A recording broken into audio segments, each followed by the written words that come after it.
Hola, mi nombre es Catalina Bosa Osorio, buenos días. Curso noveno semestre de Derecho de la asignatura Notarial y Registro. Bueno, el día de hoy vamos a hablar un poco de lo que conlleva el registro, de qué actos y qué títulos y documentos están sujetos a este y demás. Listo, el registro de la propiedad inmueble es un servicio prestado por el Estado por funcionarios denominados registradores de instrumentos públicos. ¿Qué actos, qué títulos y documentos están sujetos a registro? Bueno, todo acto, contrato o decisión que esté contenida en una escritura pública están sujetas a registro.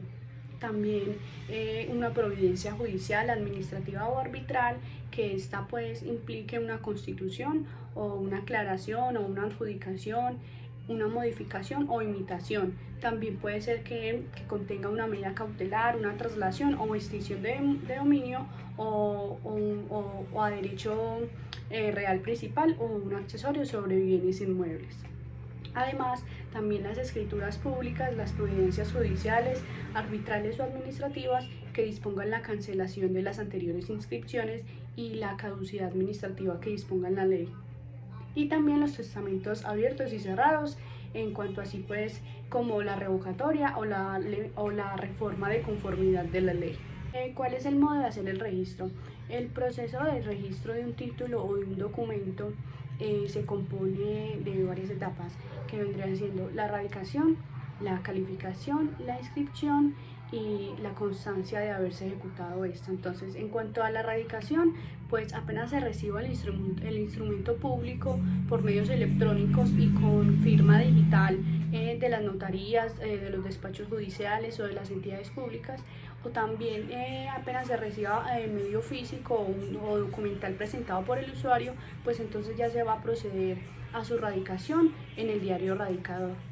Este conlleva varios requisitos que vendría siendo la indicación de la fecha y la hora de recibo, también el número de orden sucesivo anual, la naturaleza del título, la fecha, la oficina y lugar de origen y también el código del funcionario que recibe o el nombre.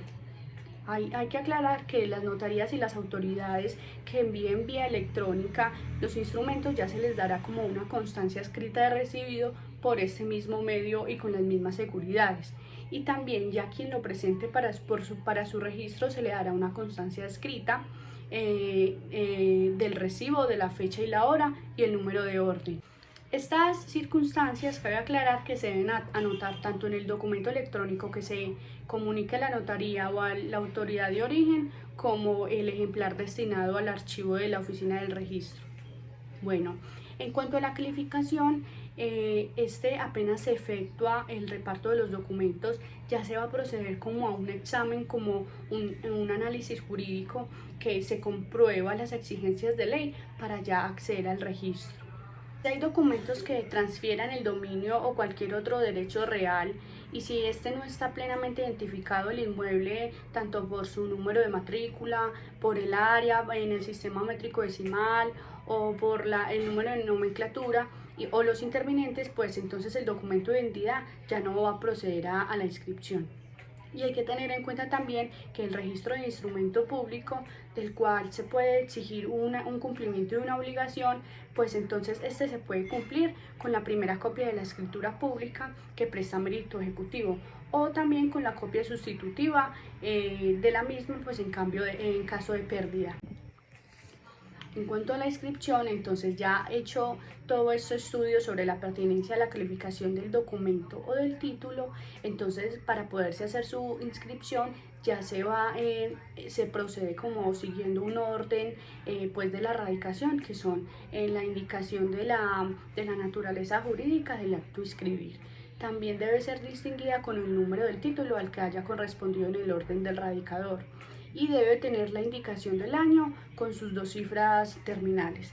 Ya posterior a eso, pues ya se notará la fecha de inscripción, la naturaleza del título, la sentencia, la escritura, el oficio y entre otros que viene siendo pues como su número distintivo si lo tuviere y su fecha, la oficina de origen y las partes interesadas. Y todo esto pues debe ser totalmente claro, conciso y de fácil lectura. Entonces ya el funcionario calificador lo que hace es que va a señalar todas las inscripciones a qué dé lugar.